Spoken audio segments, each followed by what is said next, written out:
How to change WhatsApp home screen wallpaper. Hello everyone, welcome to this channel. I'm here to help you out today. So without any delay, let's get started.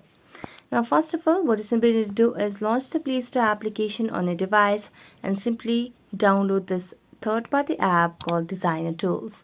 So as you can see, I've already installed it. You can simply tap on open.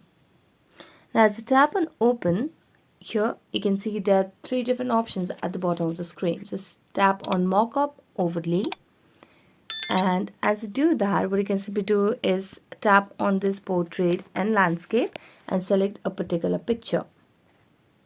So you can do the same on the landscape as well, and here tap on settings. Now you can keep the opacity to 100. You can align the vertical and horizontal alignment. So after that, you can now just go back and toggle on the mockup overlay option. So this gives you a live preview of the screen layout as we are working. So this requires to display over other apps. So simply give that access on your device over here. So simply scroll down and tap on Designer Tools Pro and give that access.